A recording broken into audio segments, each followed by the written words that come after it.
সাবেক প্রধানমন্ত্রী ও BNP chairperson Begum Khaleda জিয়ার সঙ্গে বৈঠক করেছেন ঢাকায় নিযুক্ত চীনের রাষ্ট্রদূত ইয়াও ওয়েন। বিএনপির মিডিয়া সেলের সদস্য সাইরুল কবির খান এ তথ্য জানান। বুধবার সন্ধ্যা 7:30টার দিকে গুলশানে চেয়ারপারসনের বাসভবনে সাক্ষাৎ করেন চীনের রাষ্ট্রদূত। 8টা 50 মিনিটে বৈঠক শেষ হয়। এ সময় খালেদা জিয়াকে চীনের ঐতিহ্যের চিত্র দেয়ালে টাঙানোর ব্যানার উপহার দেওয়া হয়েছে।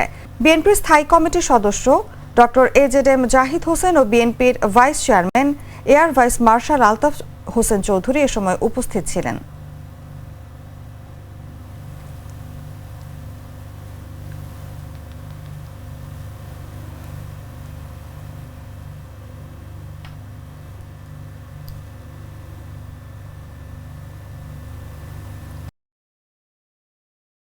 সবচাইতে ইম্পর্টেন্ট যেটা ছিল, শহীদ প্রেসিডেন্ট জিয়াউর রহমানের কথা ওনারা উল্লেখ করেছেন এবং উনি যে প্রথম চায়নার সঙ্গে আমাদের বন্ধুত্ব শুরু করেছিলেন এটা ওনারা সুন্দরভাবে হাইলাইট করেছেন।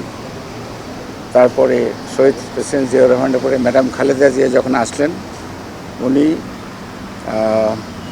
আমাদের লুক ইস্ট পলিসি যেটা, এটার উপরে ওনারা কথা বলেছেন এবং তারা তাদের সন্তোষ প্রকাশ করেছেন।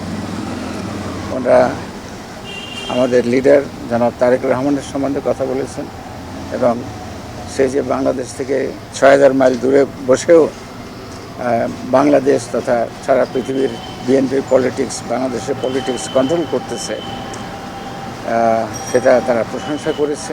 ইন শর্ট যদি বলেন তাহলে Bangladesh China relation, Bangladesh south এশিয়ার রিলেশন এ নিয়ে হালকা কথাবার্তা হয়েছে এবং যে জিনিসগুলো আপনারা জানতে চাচ্ছেন যে ইদানিং ইন্ডিয়াতে যে ঘটনাগুলো ঘটেছে বা ইসকনকে নিয়ে বাংলাদেশে ঘটনা ঘটেছে, এ নিয়ে বিস্তারিত আলাপ হয়নি, কিন্তু তারা প্রত্যেকটা জিনিস জানে।